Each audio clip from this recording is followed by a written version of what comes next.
What's up, beautiful people? Welcome back to Around the World with Steven. Welcome if you're new, and if you're returning, I appreciate you. Worldies and travelers, welcome back. I appreciate you all so much. Hey, I appreciate all your support, all your comments, all your likes, and I'm getting to the Discord requests. So give me some time. I'll be doing just Discord requests for a while, and then we'll see what we do from there. Now, this title was intriguing. We're getting back to one of our favorite storytellers, MrBallen. Now, this title says, "This man terrified the FBI. Mature audiences only." Oh my goodness. You know, this is going to be good when it says mature audience only. And who the heck terrifies the FBI? Bruh, I can't wait to get into this. Discord link is in the description. Please like, share, subscribe. I am counting on your support. You're all building this community. You're all making amazing things happen. I appreciate you all so much, and I promise to bring you more content. Let's check this out. This is crazy. I can't wait. Let's see who terrified the FBI. MrBallen, take us away. At the end of this story, viewer discretion is advised. But before we get into today's story, if you're a fan of the strange, dark, and mysterious delivered in story format, then you've come to the right place, because that's all we do, and we upload 3 or 4 times every week. So if that's of interest to you, please replace the like button's eye drops with Egyptian fox urine. Also, please subscribe to our channel and turn on all notifications so you don't miss any of our weekly uploads. All right, let's get into today's story. Egyptian fox urine. Let's go. Target of opportunity. On the morning of February 2nd, 2012, a young man pulled off a 4-lane highway in Anchorage, Alaska, into a large, snowy parking lot. He passed by dozens of parked cars until he arrived in front of this small shack that was brightly teal-colored. It was a popular coffee shop called the Common Grounds, and this young man worked as a barista there. After he parked his car, he walked up to the white door employee entrance to this little building, and he got his key out and he went to unlock the door, but when he turned the key, he saw the door was already unlocked. He knew the girl who had worked the previous night and would have been responsible for locking the shop up. She was 18-year-old Samantha Koenig, and although she had only been on the job for about a month, she seemed very responsible and had never had any issues closing up before. The young man shrugged it off, though. He figured people make mistakes, and he went inside. Right away. Hey, that is a very a careless mistake for you to have done the overnight shift, not lock the door till the morning. I believe something went wrong. Now, if she's one that is very particular about safety and rarely makes mistakes, then that is a red flag. But if she's a careless person or something like that, then man, we got to talk to Samantha, man. Samantha, man, you got to lock the door next time. He noticed that a couple of things just seemed out of place. It was like Samantha must have just left in the middle of her shift without even attempting to clean up. There were napkins on the ground, there were towels out, there were cups still out. And so as this young man is walking over to the cash register to unlock it, he's running through scenarios in his head about how Samantha could have been so sloppy. And then he reached down with his register key, and just like the door, the cash register was already unlocked. When he pulled the tray out, all the money was gone. And that's when he knew they had been robbed. And so shit. Wait, so the door was unlocked. He went in, the cash register was unlocked, and every cash was taken out, which means they're robbed. But where's Samantha, though? Where is Samantha? So it's either she's in on it, that's what I think, or she was robbed and she ran, or something like that. But damn, that is crazy.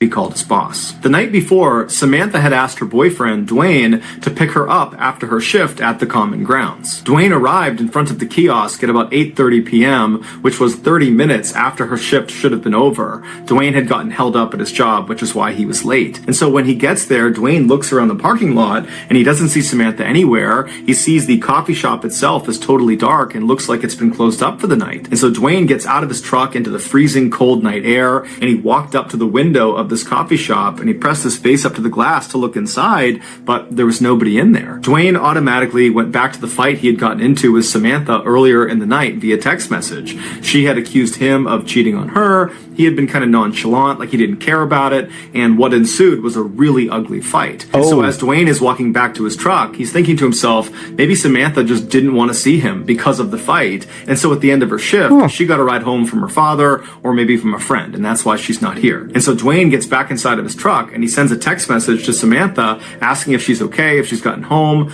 but after several minutes of no response from her, Dwayne, even though they were fighting, he still cares an awful lot about his girlfriend. He decides, I gotta go by her house and make sure she's there and that she's okay. No, Dwayne, call, bro. Call her.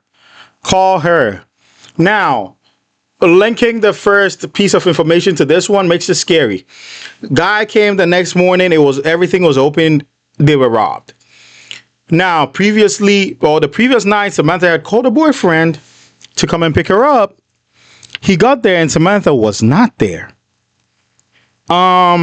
That's concerning. You send a text message and you decide to just go back. No, that's not enough. Call, bro. I mean, hey, you sometimes get in a quarrel with your significant other and you don't want to talk to them.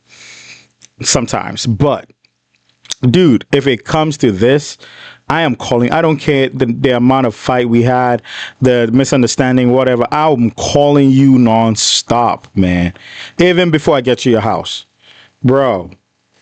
And so a couple minutes later, he gets to her house, he goes up to the door, and her single father, James, answers the door. Dwayne explains that he didn't see Samantha after her shift and just wanted to make sure she was here, but James says, she's not here. I have no idea where she is. I haven't spoken to her. And so the two men go into James's kitchen, they sit down, and they start texting and calling Samantha to try to figure out where she is. And after a couple of minutes, Dwayne's phone lights up, and it's a text message from Samantha. And the message clearly indicates that she's still very upset with Dwayne, but she's saying that she needs some time to think and that she's going to be with some friends for a couple of days, and would he, Dwayne, let her father know where she was. And so Dwayne shows James the text message, and Samantha's father looks at it and he's thinking to himself, this is very uncharacteristic of Samantha. He had raised Samantha since she was 2 years old, and they were very close. They shared everything with each other. It didn't make any sense that she wouldn't contact him directly to say that she was going to be out with friends for a couple of days. And it didn't make sense that she would ignore all of his phone calls and text messages when clearly he was worried about her. The two men stayed up super late, calling and texting, hoping to get more information from Samantha, but she never responded. She never texted back. And so the following morning, when neither men had gotten any more messages from Samantha, James went to the Anchorage Police Department and filed a missing person report for his only daughter. After receiving... Yes, thank you. Because that sounded shady. That sounded so shady. Just that text message, and not even to his father, to her father, who she's been with since she was 2. Come on, man. Does someone have her and is using her phone? Or she's probably drunk? No, but she came from work, right? So, and there was the crime, the robbery. Did they take her? Did they take her and are using her phone to text like she's okay? Because that's uncharacteristic of her. That is crazy. This thing is terrifying.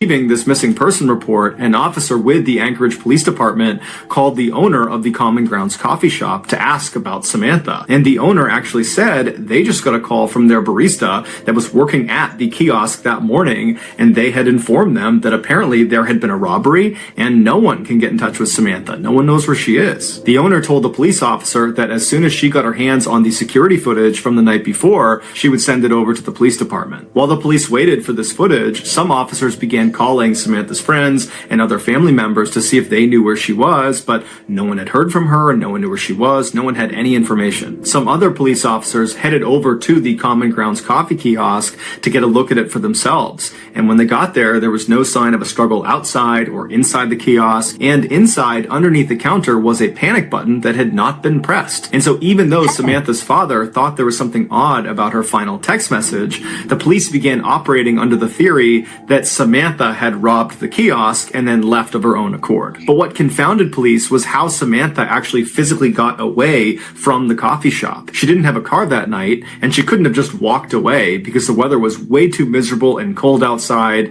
and Anchorage is just not really a walkable city. And so if Samantha was telling the truth, that she was just taking a couple of days to be by herself with some friends at their place, then why didn't any of her friends know where she was? This question was answered later that day when the owner of the coffee shop made the security footage available. The footage, which has no audio, picks up around 8 p.m. on February 1st, 2012, which was the night Samantha went missing. It shows Samantha inside of the kiosk. She's working alone, she's cheerful, and she's busy, and then at some point, someone that we can't see, they're outside of the camera's range, comes up to the window and orders a drink. Samantha clearly turns to them, acknowledges their drink order, and turns and begins making this drink. And then after she's done making it, she turns to give it to this person, and immediately Samantha steps back and puts her arms up. And then seconds later, she reaches over and turns off the lights inside of the kiosk, and then she gets down on her knees with her back to the window. She stays in that position, not talking, not moving, for about a minute before she slowly stands up and walks down the kiosk towards the cash register. She opens it up, she scoops some money out of it, and then she walks back to the window and appears to hand it to a shadowy figure on. Whoa, whoa, whoa, whoa, whoa, whoa. The camera caught the robbery. The camera caught the robbery. Did the camera catch the people that robbed the shop? Please. One or two people is fine. They will tell on each other. Did the camera catch the people that robbed? Because it's looking like they probably took her. That is what I'm thinking. This is scary crazy. This is scary. Oh my goodness, man. On the other side of the window, and then Samantha turns, kneels again with her back to the window. 2 more minutes go by before this person outside the window leans their entire upper body inside of the coffee shop. They reach down and they appear to tie Samantha's hands. Oh, shit. Now, because it was dark inside of the kiosk, the footage winds up being extremely grainy, and there's no way to identify who this figure is. Although it's fairly obvious that it's a male. He's wearing a big sweatshirt and he's got a hat pulled down low over his face. After this mystery man is done tying Samantha's hands, he leaps through the window and then shuts the window behind him. And then he stands Samantha up, he puts a gun into her back, then he marches her out the employee door and then out across the lot, all the way to a white pickup truck where he puts her inside and they drive off. Over the next couple of days, the police and also the FBI, who had been called in to be a part of this investigation, they just kept hitting dead end after dead end because there was no evidence. All they had was the surveillance footage that was too grainy to tell who this guy was that took Samantha. Meanwhile, Samantha's father, James, had rallied the support of nearly all 300,000 people that lived in Anchorage to go out and look for his daughter. His efforts were so profound, it had attracted major news outlets across the country, and suddenly his daughter's story had grabbed national headlines everywhere. This led to strangers donating thousands of dollars to fund a reward for anybody that had information about Samantha's whereabouts. But despite this reward growing in size every single day, and the national news media becoming increasingly more interested in this case, no one came forward with useful information that led to developments in this case. And Bro. This thing is scary. Oh my goodness. So it looks like it was a person. It was one person, according to the narration and according to the surveillance. Now, the person may have known or seen the camera in the shop. That is why he made Samantha turn off the light. And that is why they couldn't make out who that figure is, except they know it's a male with a hat covering his face. That is scary, man. That is scary. And it looks like that was the last minute for her to close the shop. And he posed as a customer. What I'm thinking is, he probably stood somewhere and watched the shop for a long time, and realizing she was alone and there was no customers around, went in and did this bullshit. That is what I'm thinking. Oh my goodness, man. But didn't anybody else recognize like the figure, the way they walked, something?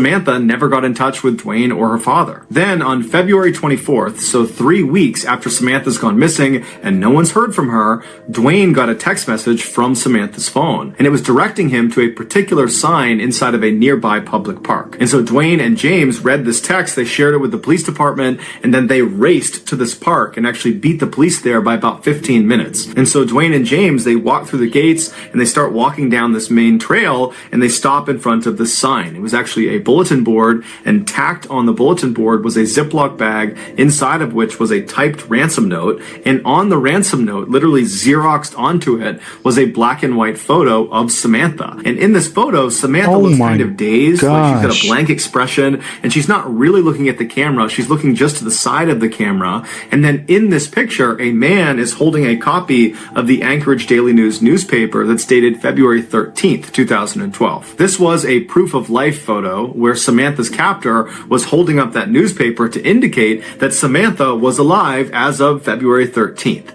And so to everybody involved in this case, including Samantha's father, even though this is still not a good situation at all, it was kind of a relief to know that at least as of last week, Samantha was alive. As for the demands of this ransom note, James was told to deposit $30,000 into his daughter's account immediately, and if he did that, she would be released 6 months later. As advised by the FBI, James deposited a portion of the ransom money into his daughter's account, and then the FBI just waited and watched, because they knew if anyone tried to withdraw money from that account, they could track where the card was. A few days... Man, 6 months later, bro, you want 30,000 and releasing her 6 months later? I think he's calculating. He knows that 30,000, he can get all the money at once. He'll need time. And if he releases Samantha, the police can swoop in. So then I'm showing you a picture of Samantha. I'm showing you a picture of the newspaper dating that she was alive that week or the previous week. And you put that 30,000 in her account. I have her cards. I'm going to take I'm going to take the money. And after withdrawing all 30,000, which would take a couple months, I'm going to release her in 6 months. Bro, what kind of stupid stuff is this? Bro, this is so scary. Wow, I am terrified right now. I'm so terrified. God knows what he's doing to her in there. God knows how her living situation is in there. This is crazy. Days later, 3 separate withdrawals were made within Anchorage, but each time the FBI got a notification about one of these withdrawals, they would rush to the scene, and whoever it was that had tried to make this withdrawal was long gone. When they pulled the security footage from these 3 different ATMs, the person that was making these withdrawals was a man wearing a ski mask and big sunglasses. Oh my goodness. So they had no way to identify him. After these withdrawals, the account went silent for over a week, and in that time, there was no word from Samantha. Then on March 7th, more withdrawals were made, but they were in Arizona, and then New Mexico, and then in Texas. Again, authorities would rush to these ATMs, but they would get there right after the masked man with sunglasses had just left. But there was a break this time. In one of these surveillance videos from one of the Texas ATMs, they spotted the car this guy was getting into before he left. And it was a small sedan, it was a white Ford Focus, and they saw him leave going east on a Texas highway. And so authorities in Texas were told to look out for this particular car in this part of Texas. And sure enough, on March 13th, a Texas patrolman spotted the car sitting in a hotel parking lot. He waited nearby until a man in his 30s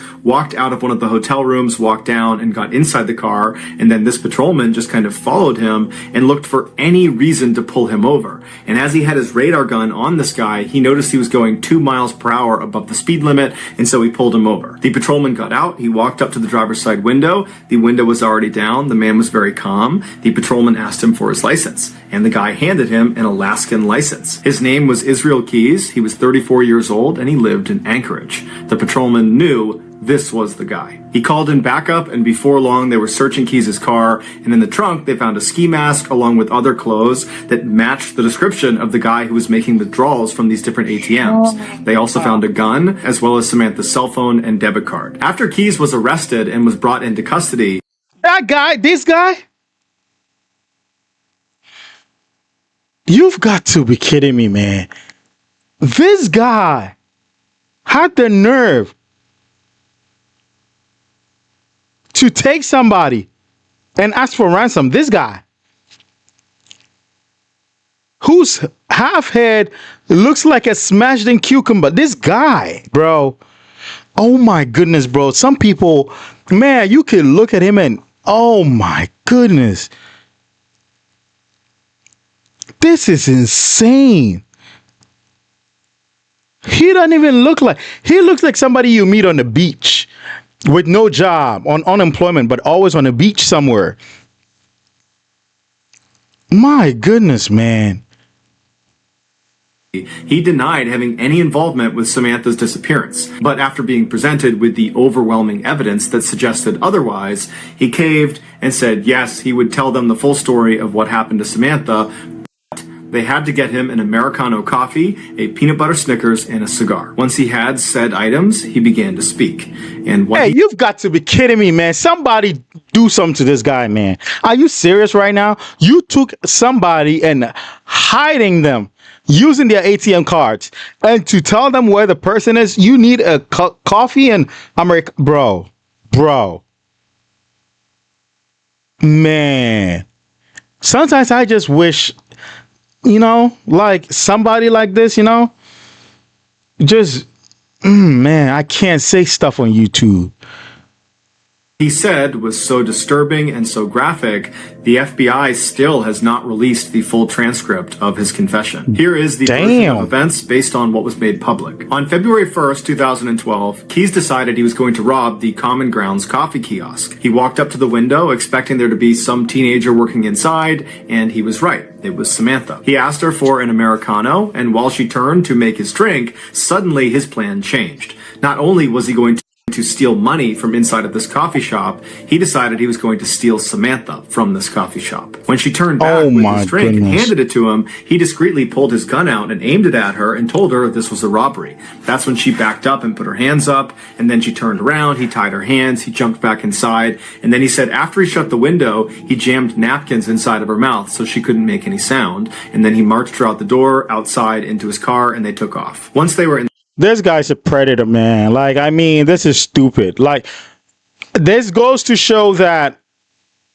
there was a possibility that this guy stalked her, stood or parked outside the shop for a long time just watching her. So he actually didn't go there for the money. He didn't go there to rob. He went there for the lady, for the girl. That is insane.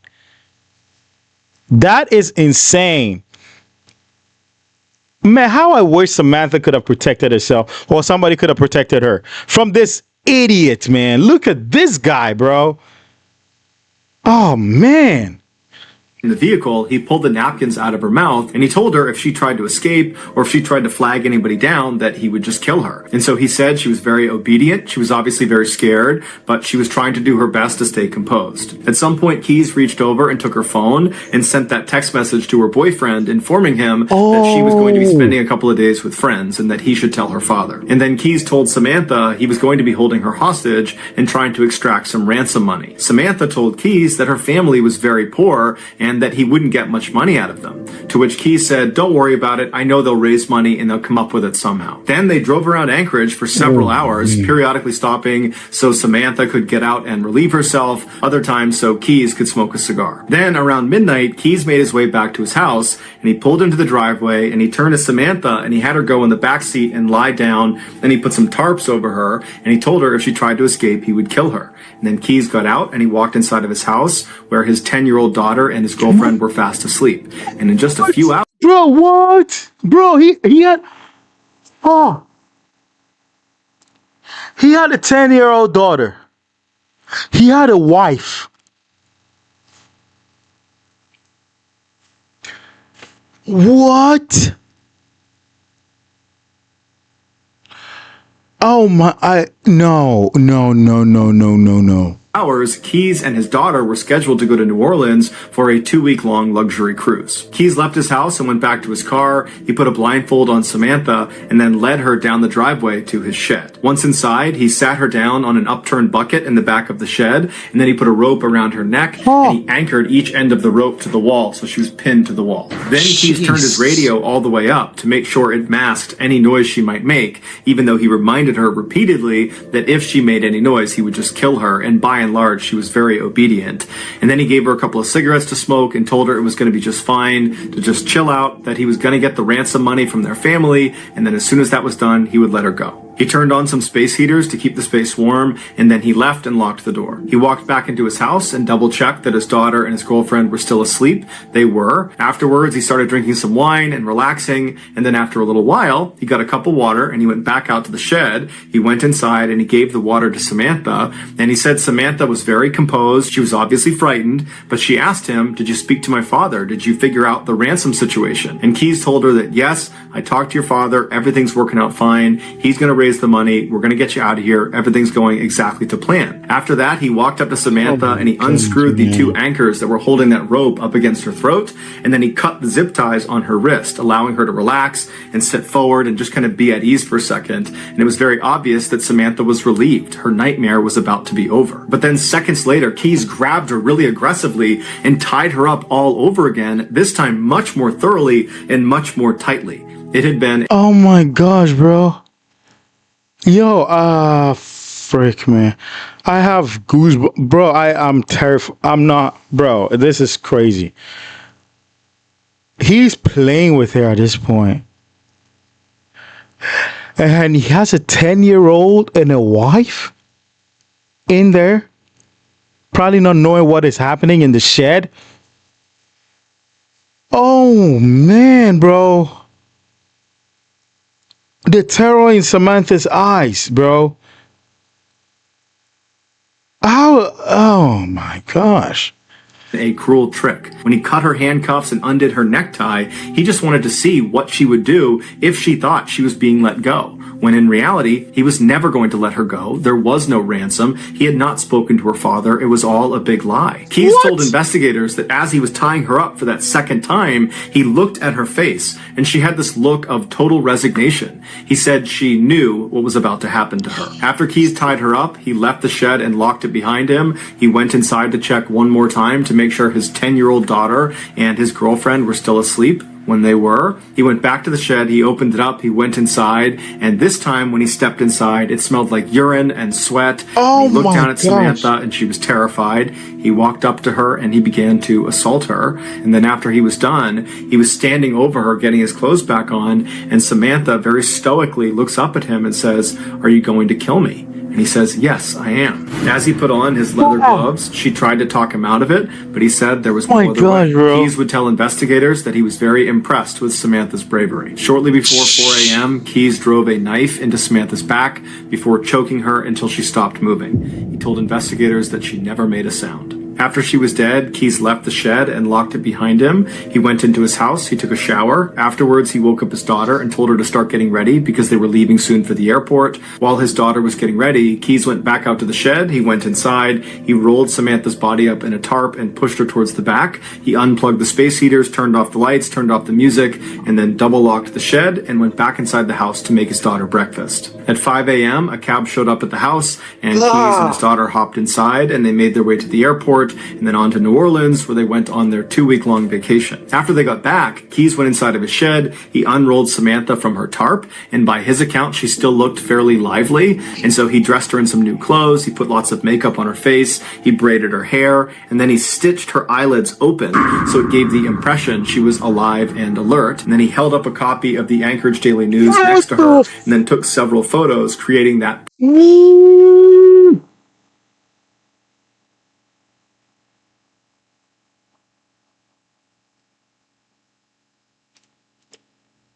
Oh, bro, she was unalived. Bro, she was unalived. That is why he said she was dazed. Ah, bro, she was gone. She wasn't alive. Oh my goodness. proof of life photo for the ransom note. If you want to see this photo, you can Google it, but that's up to you. After he took these pictures, he chopped her body up into pieces and then disposed of her in a nearby frozen lake. It would turn out Samantha was not Israel Keys' first victim. He was in fact a serial killer who specifically preyed on completely random people because he enjoyed watching them die. Over the years, he had hid what he called kill kits all over the United States, which were these caches filled with weapons and other tools designed to capture and kill people. This way, Bro, whoa, what? But before that, I'm trying to see if I could find that picture on Google right now. Oh my goodness, this. Are you kidding me? What is this? What is this guy's name? What is this guy's name? He said he's a serial killer. Samantha. Oh, let me type Samantha's ransom note. No, ransom picture, right? Oh my goodness.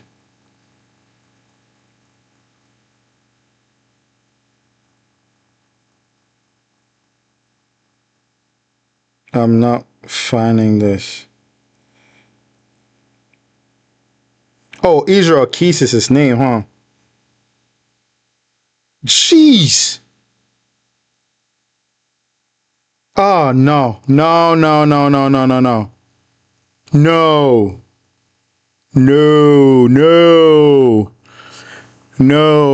Don't look it up. No, don't look it up.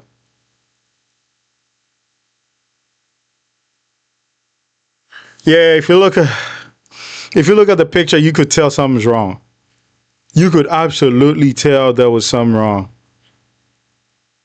She was looking that way, and the newspaper was like this way. And she's like straight at no. Oh my goodness, why did I search for it? Oh no. No. he chopped her body up into pieces and then disposed of her in a nearby frozen lake. It would turn out Samantha was not Israel Keys' first victim. He was in fact a serial killer who specifically preyed on completely random people because he enjoyed watching them die. Over the years, he had hid what he called kill kits all over the United States, which were these caches filled with weapons and other tools designed to capture and kill people. This way, no matter where he was in the country, when he had an urge to go kill someone, he would just go to his nearest kill kit, dig it up, and then go target a random stranger. And he didn't care if you were young, old, big, small, male, female, alone, or in a group. Everyone was a target of opportunity. Keys told investigators that as soon as he saw Samantha inside of that coffee kiosk, instantly he knew he was going to kill her. Everything about the ransom, the robbery, all of it was just a lie to keep her in line, to give her some hope that she might get out of this alive. When in reality, the second she walked outside of the doors of that kiosk, she was dead. Keys admitted to killing Samantha as well as an older couple up in Vermont, but he would take his own life in a jail cell in December of 2012 before he named any of his other victims. And so to this day, we have no idea how many people he killed. Bro. The best guess is 11 based on a drawing he made in his jail cell, but that's just a guess. So that's going to do it, guys. If you found the secret in today's video, let us know in the comments what it is and where you found it. So give us the timestamp. And if you're the first to do that, we will pin you at the top of the comments section. If you enjoyed today's video and you haven't done this already, please replace the like button's eye drops with Egyptian fox.